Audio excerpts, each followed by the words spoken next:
Hello. So today I got a deck profile for you. It's going to be of my second place, uh, Goku's Lineage. This deck is very defense oriented, and it's pretty annoying for everyone that I played against because it's such a slow deck, but it's so fun to play. But his auto is when you attack with your leader. You choose one Goku's Lineage in your hand, and you discard it to draw two cards, which supplies your discard pile. And then you get your Awaken untap 2 energy when you're at 4 life. And then when you swing with your leader, this card you draw a card, and then this card and one other card gets plus 5,000 power for the duration of the turn. And then we're going to start off the deck with the counters of the deck. That's going to be 4 instant transmissions. It's in here because it's a free counter by taking a life, and it's one of our ways of self-awakening. And then we run 3 time magics because you choose up to one of your opponent's battle cards, ignoring barrier in rest mode, and it can't switch to active mode until the start of your next turn. And it also has a Sparking 5 ability where you can play this card for free by taking a life instead of paying its energy cost, just like instant transmission. So we're going to be running 7 free counters in this deck that can all potentially self-awaken us. And then we are running the 2 Bad Ring lasers, just the anti-counter of the deck.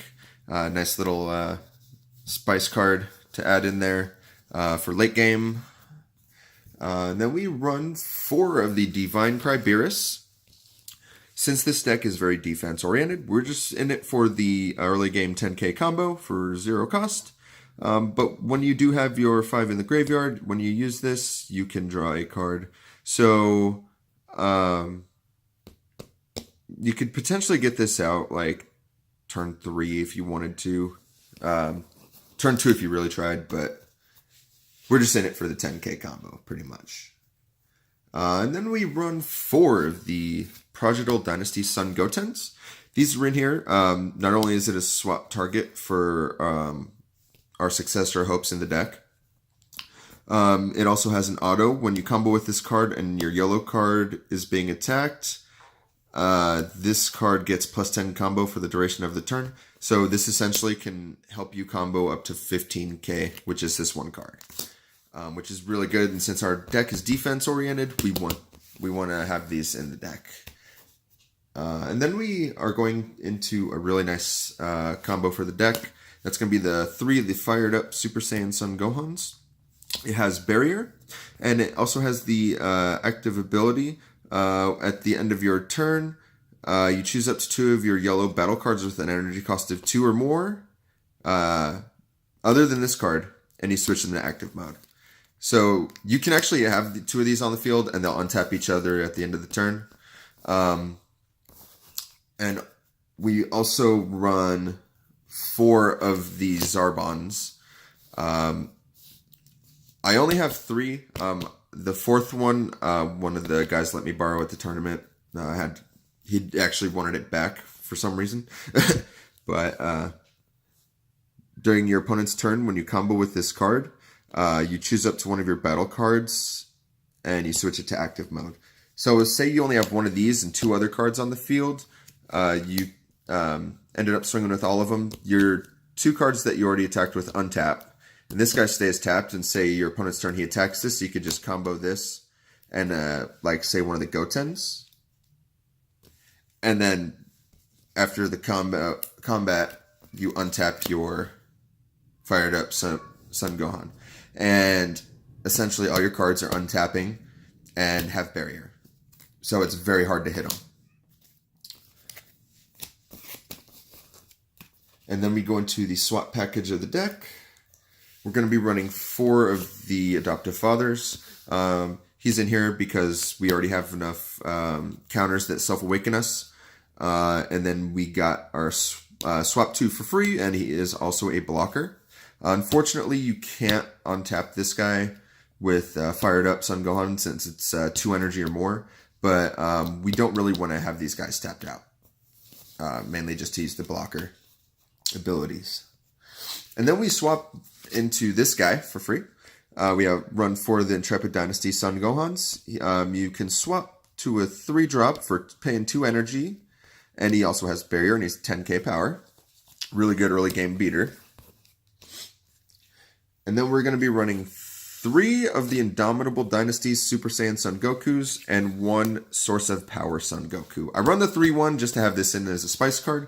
This has barrier and it's your swap target. 4 for 2 energy. Barrier, 15k like I said.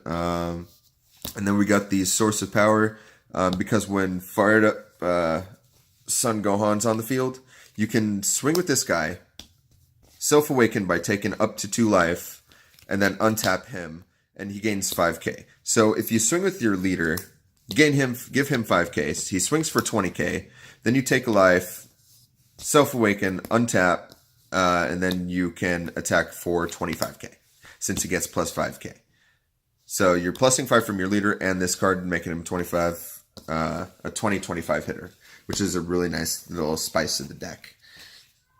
Then we run for the Discovered Dynasty Son Gohans. He's in there for the swap target for 3 energy, has barrier, and he also has the auto. When you play this card with swap, you draw 2 cards. You cannot not love that ability. That ability is amazing. The draw abilities, I love it in this game. And he also has 20k power, which is pretty decent. And then we're going to start going into our 5-drops. We run 3 at the Apex, and then 1 Reborn Might, Super Saiyan 4 Son Goku. These guys are in here for swap targets to the 8 for 4. For both of those, this guy has barrier, double strike, and he KOs an opponent's battle card when he's played. And this guy, you can choose 1 card from your life and add it to your hand. Switch this card to active. And if you have 2 or less life, this card gains triple strike. So he's in there for mid to late game wins. These guys are in here to swap into our mid to late game Height of Mastery, depending on how fast you can get them out. Deflect, triple attack, triple strike, and dual attack. And when you play this card with swap, you choose a total of 3 cards your opponent controls, either battle cards or energy, ignoring barrier, and you switch them to rest mode. So essentially you can tap out your opponent with this and then swing. And then we run 3 of the Successor of Hopes. I'm not running 4 because 4 is extremely cloggy. 3 is the perfect amount. And of course you choose 1 Goku's Lineage with an energy cost of 5 or less with swap, and you add it to your hand from your deck. So essentially, like any 4 of the swap targets that we have, whether it be the 2-drop, 3-drop, 4-drop, 5-drop, or the 1-drop, you could play this. So say you have 4 1-drops, technically you have 7 1-drops because of these guys. Same with your 2-drops, your 3-drops, your 4-drops, or, just, you know what I mean. But like I said, I did play second with this deck. It was pretty fun. A lot of my opponents were really mad because they weren't expecting such a defense-heavy swap deck. And everyone was amazed because I was self-awakening with my counters, and while everyone else was just self-awakening with, like, battle cards and stuff. It was great. And they were like, I don't know. This deck was great. I loved it. I can't say much about it. The defense with this deck is amazing. You got your, all your cards are restanding, essentially, up above your 2-drop. So, pretty much all these cards right here can be restood with your fired up.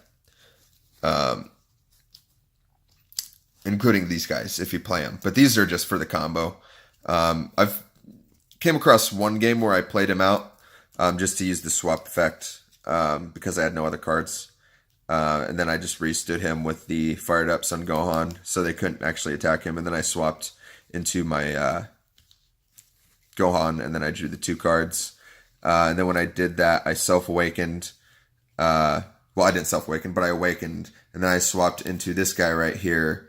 Oh my goodness, it was, oh, and we were on like turn 8, I believe. it was it was a long game. He just kept attacking, and I just kept countering until I had the right cards out on the field, and he couldn't do nothing. He just conceded. He didn't want to play anymore because he didn't feel like he was ever going to actually be able to have a turn where I took actual like damage because I just kept counter combo counter, and by that 8th turn, I had all these cards out. I didn't have much, but I had like, oh man, I didn't have much cards in my deck. I'm not gonna lie, like that. It was really close. If he stood in for like another 2 or 3 turns, he probably would have decked me out. It was so fun. But I did lose against Janemba. Janemba milled me down. He just kept milling the right cards, and then he took first. I did play a Majin Vegeta. That was pretty fun. But he kept critting himself, which was great. Which was, I don't know, I think that was his downfall with that deck. He just kept critting himself to do damage, and I just kept blocking the crits and double strikes, and yeah. What else did I play? I played a Hirudegan, but it was pretty bad because at my local shop we already started the ban list for February just to test out the waters, and he just got obliterated right out the gate. Like, he didn't stand a chance against this deck. Everything was stronger than his cards, and he just couldn't get through my barrier. He couldn't get through my blockers. He couldn't get through my counters. He lost with the Bad Ring Laser because I ended up getting my Height of Mastery out, and I swung. And then I restood my guidance for this dual attack, and I had this in my hand, and I had 1 energy untapped. So I swung again, and then he countered, and I Bad Ring Lasered him, and he just couldn't take it. He just lost. He lost on his 4th turn. It was bad. It was bad.